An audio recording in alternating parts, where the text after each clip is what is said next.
What's up, you guys? Welcome to the Therapy Brothers podcast. I'm Brannon. I'm Tyler. We're brothers. We're therapists, We're not afraid of your questions. so bring it.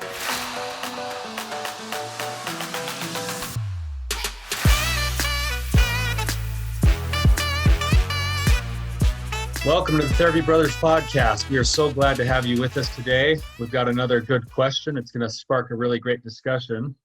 All right, but before we jump into that question, Tyler, let's read a review. All right. Great.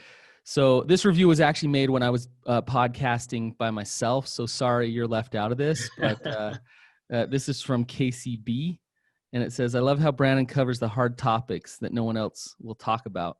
No matter what stage of life you're in, I think this podcast offers something for everyone. I've learned so much."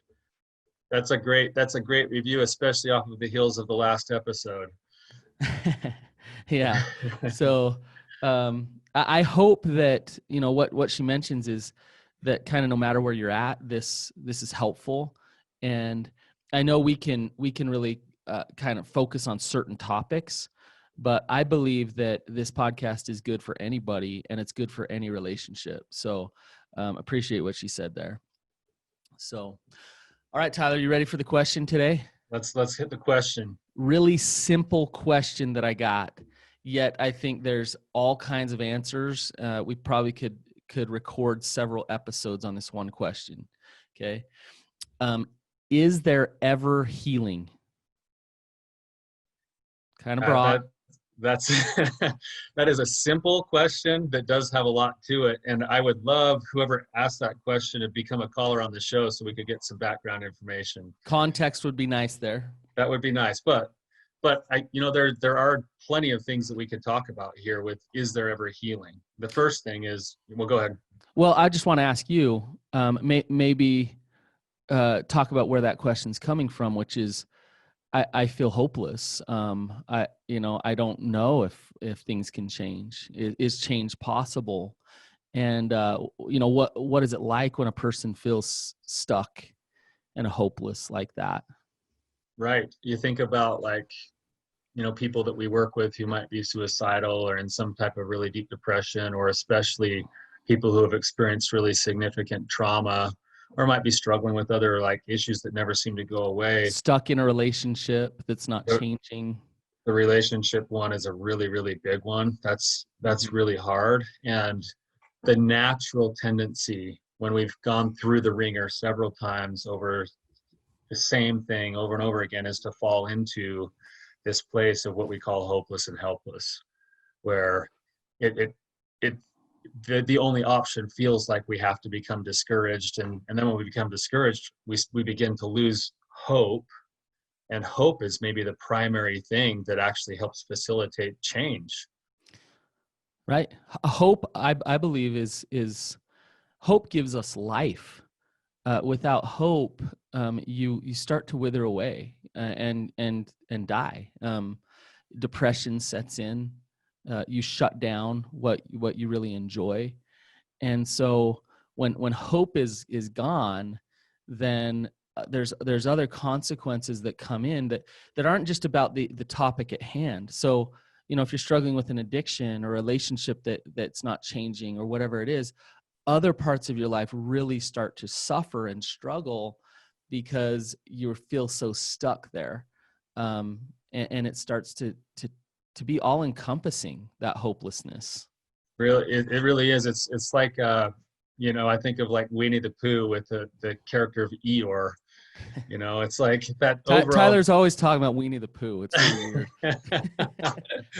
The funny thing is I don't even really like Winnie the Pooh that much, but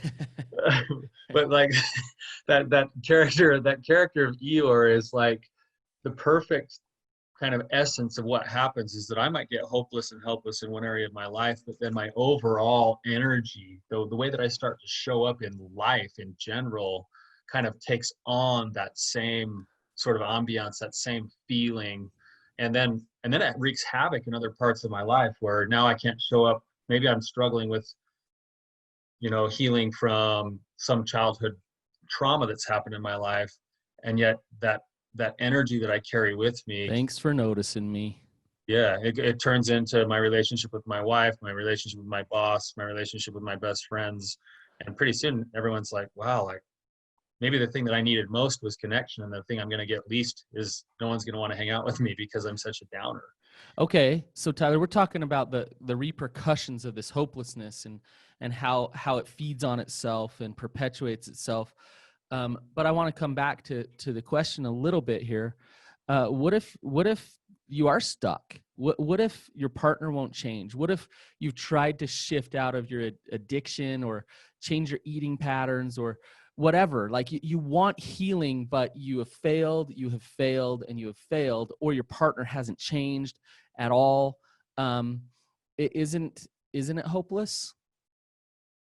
That's it's never ever hopeless, and that's Right. what we feel, right? We want to, and that's when we're hopeless and helpless, and we can't seem to get out of our own way. We can't seem to get out of somebody else's way, and so the natural place is to go hopeless. But the answer is no. We were never hopeless. Okay, let me play devil's advocate a little bit. I totally agree with you, by the way, 100%. But I'm going to play that voice of hopelessness here because a lot of people feel hopeless. So when you say it's never hopeless, they might be saying, "Screw you, Tyler." Like you're not validating how I actually feel. You don't know what it's like to be in the relationship that I'm in. You don't know what it's like to be shackled down the way I've been shackled down. From it feels like the day that I was born, there was trauma, I was abused, there was brokenness, and because of that, I have these consequences in my life that I can't get out of. I can't get out of it. And you're here telling me, Tyler, that hopelessness is always a lie. That's not how it feels to me. That's and I'd first want to just empathize with you and say, I'm sorry for the pain that you're in. I realize that there's a ton of pain. And the truth is that there are some consequences that are likely 100% beyond your control. And there's still hope. And let me explain why. Damn All right. you. Let me explain why. And this is how I explain it to my clients all the time. This is actually how I think about it for myself with my own struggles.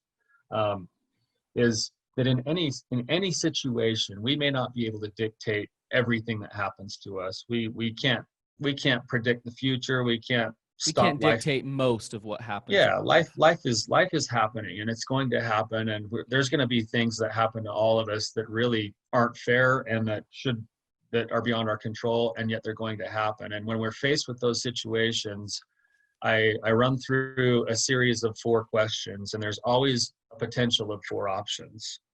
And so the first option is, can I change this? Is there something that I can do to facilitate change with this situation? And if I can do that, that's always my best option. And so I'm going to go do everything I can to try to change it. And if I can't change it, then it moves to the second question is, can I change how I feel about it? And here's where the hope is that if I can't change my situation, there is always a possibility that I might be able to change how I see it and how I feel about it. And one of the ways that I do that is I try to look at all of the silver linings that are going on in my life as a result of the hell that I'm going through, the growth that's going to happen, the maturity that's going to come. Those things, I can change how I feel about it and maybe even get to the point of acceptance and gratitude. The third thing is if I can't change how I feel about it, I can still learn to accept it. But by the way, Tyler, you always, not probably, you always have the ability to change how you think, how you view it, and how you feel about it. No matter what it is, you always have that ability, right? And so it might be really, really hard, really, really difficult. And Viktor Frankl himself proved that. He was the perfect case study in the worst situation ever. And he proved that he could change the way he viewed something and change the way he felt about something in a concentration camp, right? So Yes. I just want to drive that point home, that you always have that power. But that's the one thing, and he says it in his book, but it's the one thing that's absolutely true is that we never have to relinquish our ability to choose that simple thing. Never. And many of us, and here's the challenge to it, is many of us don't want to acknowledge or accept that fact because that means there's accountability. We don't want that accountability. There's accountability in our situation, even when something's not our fault. So what you're saying, Tyler, is I might want to stay hopeless because it's comfortable. in a weird, twisted way, the hopelessness feels easier and more comfortable than the accountability of having to do the work to wrestle with those painful emotions and to come to some conclusion that allows me not to suffer so much. Right. And Yes. it's and I'm no way am I saying it's your fault that something's happened to you. What I am saying is that no matter what happens to us, we're responsible for how we're going to let it affect our life long term. We're responsible for what we're going to do to respond in a way that we can either grow and move and make our life better, or we curl up into a ball. I And that's have where, go ahead. amen. I mean, what you're saying. I have a good friend who was brutally molested for years as a child, and he is resilient. He looks at that as one of his greatest learning experiences. He's just an amazing father and husband and man. And you could look at that two ways. There's a lot of pain there. There's a lot of heartache and confusion and sadness. He's done a lot of therapy, but it really has propelled him in some ways in his life. And he's just decided to look at it that way. He's decided to have a certain attitude toward it, a certain perception, certain feelings about it, that it has led to something beautiful in his life, right? That's the definition of resilience right there. And I was thinking as you were talking, one of my favorite authors is Charles Dickens, and one of the reasons I love the way that he writes is that in almost every one of his novels, I'll just reference David Copperfield for right now, there's a character who just gets dumped on the whole story. Life isn't fair, they get abused, they get mistreated, they get taken advantage of, and somehow through the whole story, that character maintains their innate sense of goodness and their humility and their meekness. And it just endears you to that character because on some level we can all relate to that character a little bit, and we envy the fact that they can figure out how to be resilient to it. Yeah. And I love that's one of the best stories ever told, is the story of resilience. Right.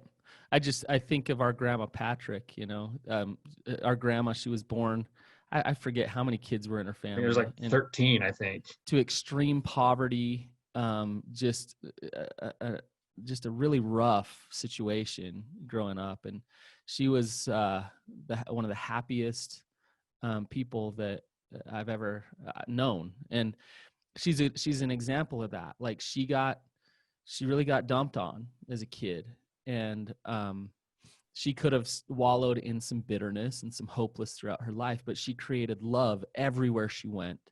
I think she has like 15 people named after her or something. I mean, because everybody just loved her. And, it's really what she decided. That was within her power to resonate in that energy of love, despite where she started.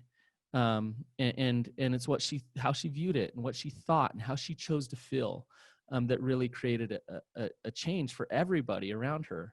So, all right, Tyler, I want to get to the third thing. Okay, third thing is if you're not going to change how you feel about it, can you accept it? And people think that means resign yourself to it, but really what this means is I have to accept the reality of my situation. I don't have to like it, but if I'm walking around in the should and shouldn'ts and shoulding all over the place, then all I do is increase my own suffering. Yeah. And then the fourth one is you can always just stay miserable. And my clients hate when I say that, yeah. But they have to acknowledge that they're choosing their own misery. They don't want to own that. They want to be the victim. They want to be the victim. All right, number 3, I got to reiterate because it's my favorite thing, and I'll say it every show if I can. Don't should on yourself. Should is resistance to reality. Should create shame. Should create suffering. And so peace is found through acceptance. Absolutely.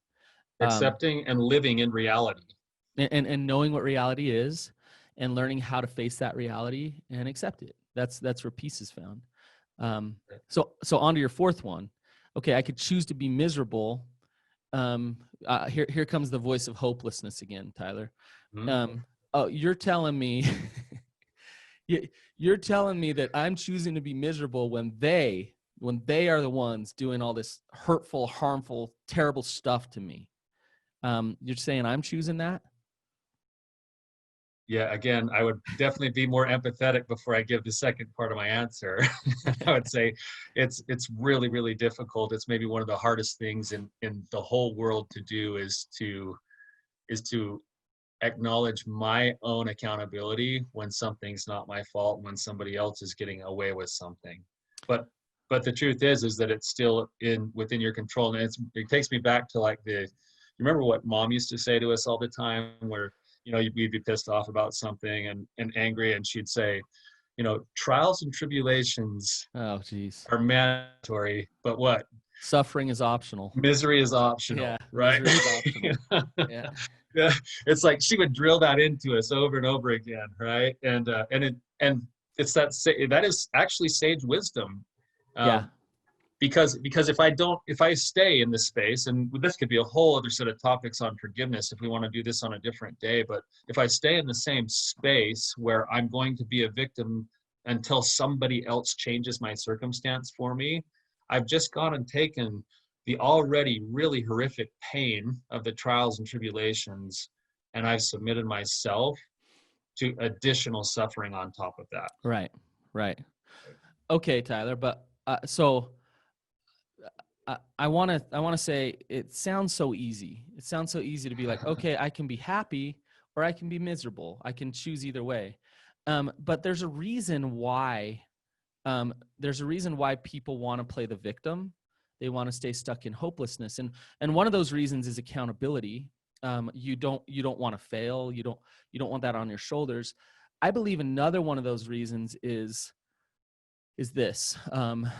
Marsha Linehan says that the pathway out of hell is through misery.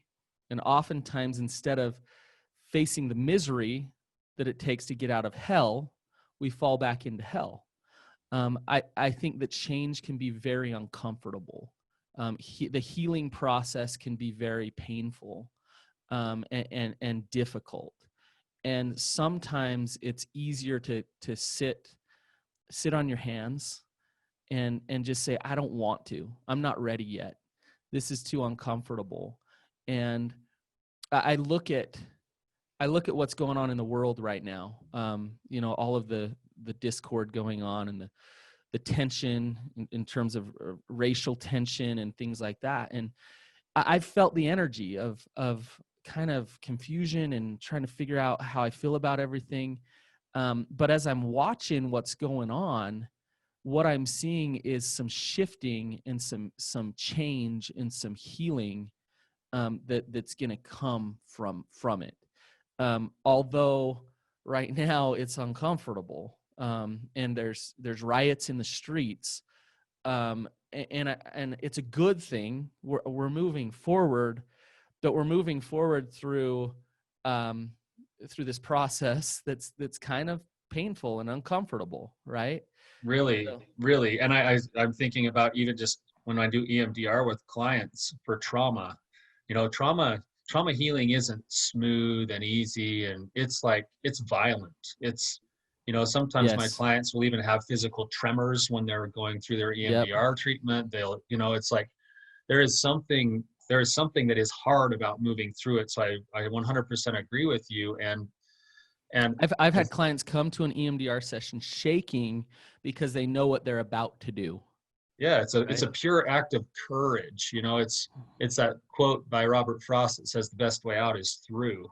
Yes.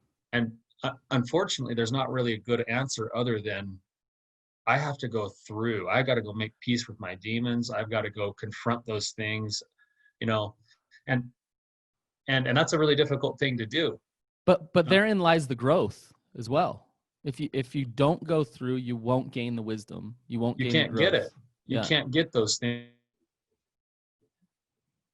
without going through it. That's the way it works. Yeah. And I think there's a third thing too, Brannon, that you brought up that makes it hard to move out of that space and to not heal. And it's that when we've had things beyond our control, that have been inflicted upon us, we feel like we can't move until justice gets served or until validation. Yeah. And when we don't get our validation from an outside source, or we don't get justice served, we feel almost like we're betraying ourselves, and we're betraying the rules of the world, so to speak, if I were to actually figure out how to move on from this and grow from this. And it's really difficult. That's a hard cup to swallow. But you bring up a great point. If I stay stuck behind I need justice in order for me to move forward, then whoever's hurt me still has the power. Um, and what really sucks is it might be outside of my control whether or not justice is served to that person or not. What is in my control is me moving forward, right? And that's a great point, Tyler. Right, exactly. And I want to move on to another question for you, Brannon. Back Okay. to the original question. So we've talked a little bit about what makes it so difficult. Like, what does the process look like for healing if I've been wounded? Yeah. That's a great question. Um, just to brag a little bit, I was talking to John Eldridge yesterday. I know, I'm the, jealous, man. the author of Wild at Heart, and we were talking about wounds, and he said, we were talking about how you run from your pain and your fear and hide from it, and it has power over you, and the way that you heal those wounds is you go into them, you face them, you deal with them.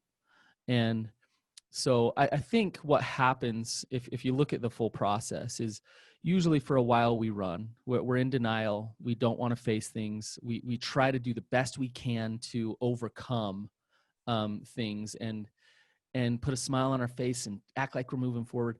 And our addictions ramp up, and our attachment disorders ramp up. Our depression gets the best of us, and we hit a breaking point.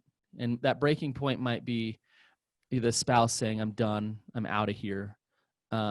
Or you go to jail, or whatever it is. You hit a breaking point, and it's like, something's got to give, right? And what happens with me, Tyler, usually when somebody comes in for therapy, what they want me to fix is their depression or their addiction or their symptom. They're like, I'm depressed, help me with that. I'm addicted, help me with that. But what happens is quickly you realize that those things are just a result of a heart that's shutting down. And as you, so then you start to dig, and you start to see why, what is actually going on. And you go to those wounds and you find the lies. You find the faulty beliefs. You find the fear that is debilitating, and you sit in that fear. And I do it a couple of ways. I do EMDR, which is about letting go and going into the pain and the fear. I also do some what I call like exposure type therapy, where if somebody's really afraid of let's say confronting their dad, I encourage them to go confront their dad, right? Or whatever it is. So to practice realizing that this fear is not going to kill them. And you can see how that's stepping into it, understanding what's really, I call them hooks, what's holding them down, what's shackling them down. And instead of working harder to get away from those things, you realize they're there, you pull them out and it's painful, and you let them go and you drop them. And then all of a sudden they don't have so much power over you. And the world opens up, and you start to see things that you've never seen. And you start to feel hope and feel things that you've never felt, and start to experience connection that you've never had before, deeper connection to God, to your partner, to yourself. And then something even beyond that happens when you heal. You start to feel purpose, and you start to feel at place in this world. You start to feel like, man, I have a reason for being here. And all of that fear and all of that shame and all of that stuff, that was important for me. And now I have much more clarity about why I'm here and what I'm supposed to do. Right. So that's, I mean, in a nutshell, in 3 minutes, that's a process that can take years and years. Years. It's Yeah. an ongoing process. And I think you mentioned a couple of things that I just want to pull out and point out to our listeners so that they can hear the principles that you just talked about. Is that the first one is that it takes courage to go into those spaces where instead of running from those things, I have to figure out, and I have to probably build a safe place and way to do that. You know, I need to go find some supportive people or a supportive place where I can feel safe enough to go look at those things that are really, really hard. And then when I find those things and I pull out what you said was the false, we call them false agreements, those false beliefs that have been shackling me down, I need to learn how to sit in, not just sit in the fear. I need to learn how to approach that wounded place in me with compassion, with self-compassion, with love, with patience, and with acceptance. And then I need to actually renounce and reject and do all those things you It's talked about. healing that, it's that process of healing that inner child. Right. And when you heal that inner child, you start to see who you really are. Right. Right. And when you can see who you really are as a result of stepping into and through the dark parts, that is the step into wholehearted living, which is what you just described, where life Right. becomes vibrant and colorful and meaningful and purposeful. And, you know, I'm speaking from just personal experience here. The whole reason I do what I do is largely as a direct result of some really terrible things that Of the have happened in my darkness. life. The darkness. Right. But now I live every single day with this sense of purpose and passion and feeling like I have a real meaningful work to do. And it's because of how strongly I feel about the things that I've been through. Right. Right. And I think the other part to that 3-minute synopsis you gave is that it is rough and it's not a linear thing. And the word grieving has to be included. It's a set of those same stages that you hear when you hear about the stages of grief, where, you know, there is denial and then there's anger and there's bargaining and depression and finally acceptance. That's a street fight of bouncing back and forth between all those places. And I need to be patient enough with myself and understand that process is going to include all of those things. Right. Yes. And to not shy away from it. So people who have a problem with anger, it's like they get stuck there because they're not allowed to ever allow themselves to feel angry. But if you've been mistreated by somebody, it's natural that you're going to feel some anger. Right. And you got to give yourself permission to step into that without acting on it, but allow yourself permission to be to your humanity of being in that space. Right. Right. I think we're always grieving in some way. And in fact, I think we're always healing. And I could bring on some clients that I worked with years ago, and they would say, yeah, my life is so different. It's so much better. I have all the things that I just described, right? I have purpose, I have connection. And then we could get chatting with them, and we'd find struggles they're having today. They're still struggling through some things today, but they're resonating in a different place. They're not in that hopeless place. They're not in that shame-based place anymore. They can take the things that they're struggling with now and work through them so much better. But they're still struggling. So there's healing doesn't mean a light at the end of the tunnel, or the top of the mountain peak. It's healing means continual progression and growth, but an openness to that growth, and actually a gratitude and a faith as you experience that growth. It's a willingness to change the perception from what you just said, that, oh, I've got to get to the top of the mountain and then I'll be happy, to embracing life as this continual process of pain, struggle, growth, and triumph. And as soon as we've hit the top of one mountain, we're going to look up and realize there's another valley and another mountain. And that's the way life is. That's the way life is designed to be, you know? Yes. So we look at some clients and go, wow, they've got a whole bunch of peaks and valleys, and other clients don't seem to have as many. But the truth is that we all have those things, and it's just the way life is. Yes. Yes. I think, Tyler, that you and I are somewhat uniquely qualified to say this, to say that healing is real. And the reason why I can say that I'm qualified to say that, and I think Tyler can definitely say that he is as well, is for over a decade, I really have been in the trenches with people who have experienced the worst of the worst of the worst. And I have seen some people get consumed and overtaken by hopelessness and fear and depression and sadness. And I have seen some people take all of their trials and struggles and bring light into this world. And either side has the power to do that. And I've seen it. I know it.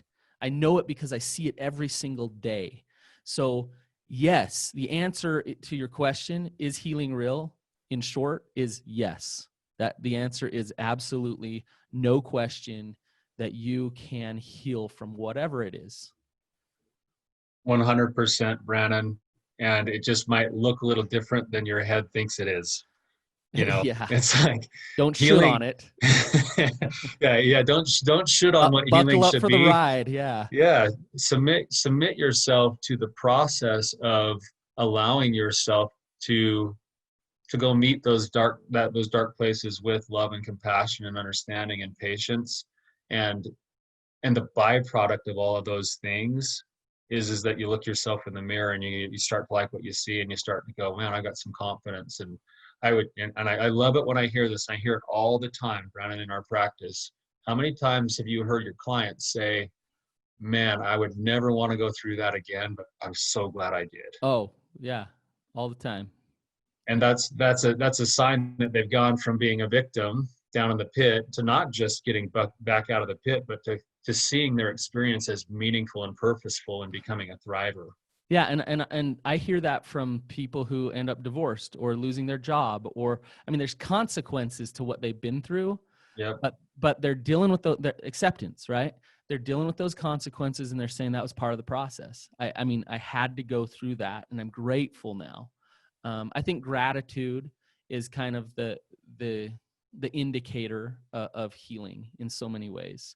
Gratitude is beyond acceptance. It's acceptance with like praising God added to it. Like, thank you for this. You're doing something with me. I see the purpose.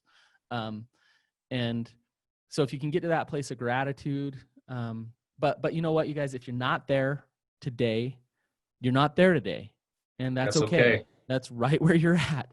You're in the process of healing. So, you guys, if you liked this podcast, I feel like the content today is important for somebody. And if you feel that same way, then we ask you to share it. Our goal is to help that person that we don't even know, struggling out there somewhere. And if they could hear one thing that Tyler and I said today that could spark a little bit of hope to get them unstuck, then please share it with them. Please have the courage to give this to them. And we really appreciate you listening, and have a good day. We'll see you guys. Thanks.